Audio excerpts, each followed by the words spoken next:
Hey kids, Mr. Golder here again. I got a new project for you. We've seen these going through the schools lately, the ever popular fidget spinner. I thought instead of going out and buying one, why don't we try making one for ourselves? Let's see how it's done. First thing I did was go online and print out a picture of a fidget spinner.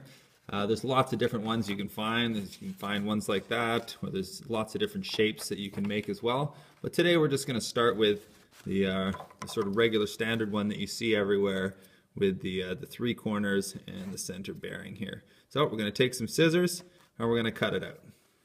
Now that we've got our shape cut out, what we're going to do is we're going to take a piece of wood, and make sure you get a piece of wood that's fairly thin. If you need to make it a little thinner, you can run it through the thickness planer. You want to get one that's about the same thickness or maybe a little thicker than a bearing, so that it feels good in your hand as you're spinning it and feels just about right. Take that piece of wood, and what I'm going to do is just put a little bit of glue on the back of this to hold it in place while we trace it. You could even glue it to the piece of wood and cut it out like that, but I'm just gonna trace it there so it stays in one spot, and we're just gonna trace around it with a pencil.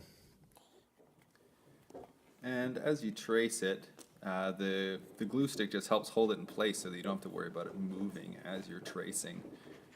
So we go all the way around and just try to make it as even as you possibly can. Okay, I've traced all around it with a pencil, and now we're going to take our little poker and we're going to poke these holes so that we get them in the right spot. So we're just going to make a little poke mark through that one, through that one, through that one, and that one there.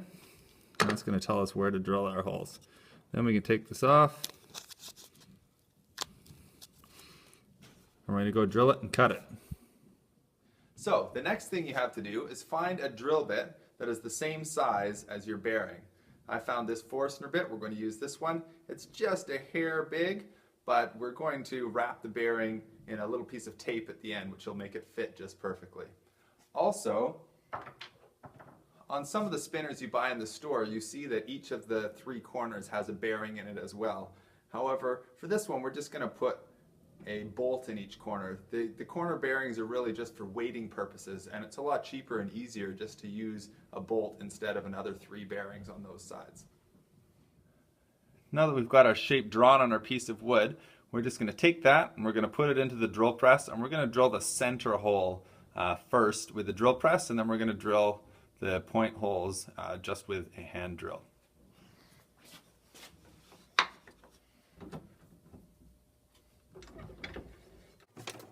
Now we're just using the cross slide vise again, trying to get it set up just perfectly here.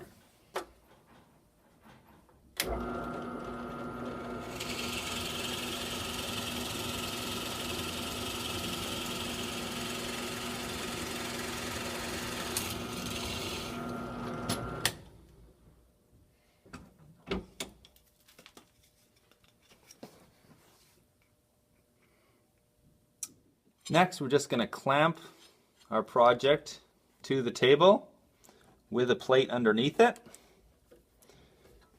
and we're going to drill those three corners by hand.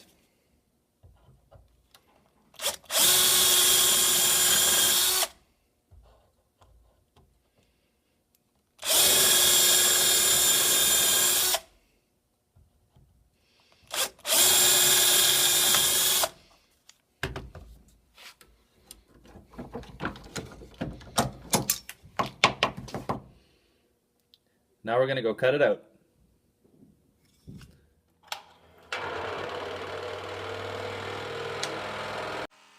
So we're using the scroll saw to cut this out. I have it on medium speed, and you just want to go all around the shape and just make sure that you stay a little outside the line. You definitely don't want to go over the line, because if you cut into the shape, that's something that's hard to fix, or it's something that you're really going to see at the end. It's a little better to stay outside the line and then sand it perfect when you're done.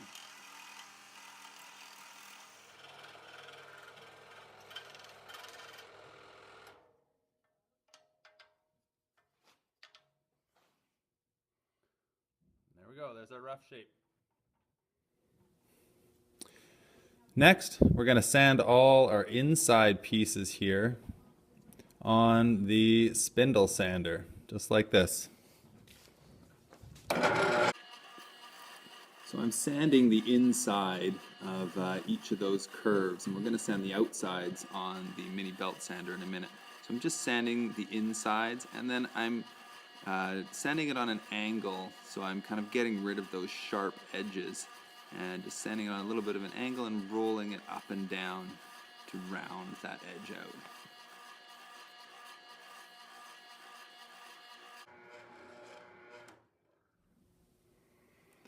And then we're going to do the outside parts on the mini belt sander. And so I'm just rolling around each of those outside curves now, trying to keep it as round as possible, go right down to my line. If I didn't cut right to the line, I'm kind of looking to see where the line is.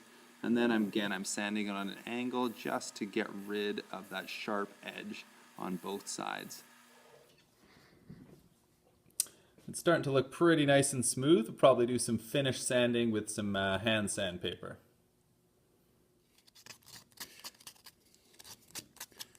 So we do a final sanding here, and you can sand it as much as you like if you want to really round those edges and make it really nice and smooth to hold on to. It's up to you, it just takes a little bit more time. The next thing to do is to put it together. So we're just going to take the bolts, and we're going to slide those in one by one, and just put a nut on the back side.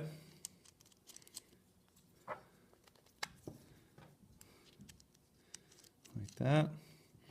We'll take our wrench. I'm just going to tighten those. I'm just going to tighten them holding the back side with my finger. We don't actually want to do them too tight. You could do them so tight that you crack the wood. So you just want them tight enough so that they're snug and they're not going to come off. There we go. We take our bearing. Now this bearing, I said, is just a little bit loose because that drill bit was a little bit bigger than the diameter of the bearing.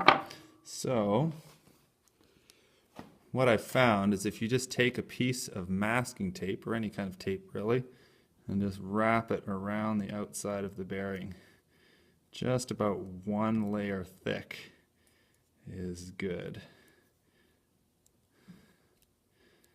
Okay, try that now. I'm just gonna fold those edges over. It helps the tape not come off. There we go, I've got my tape on the edge. I'm going to push that in there now.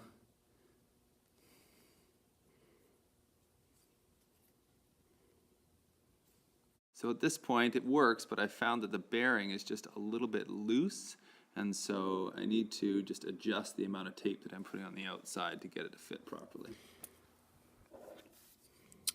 And then finally, after a little bit of testing, we figured out we've got just about the right amount of tape. It was just about 1.5 layers thick.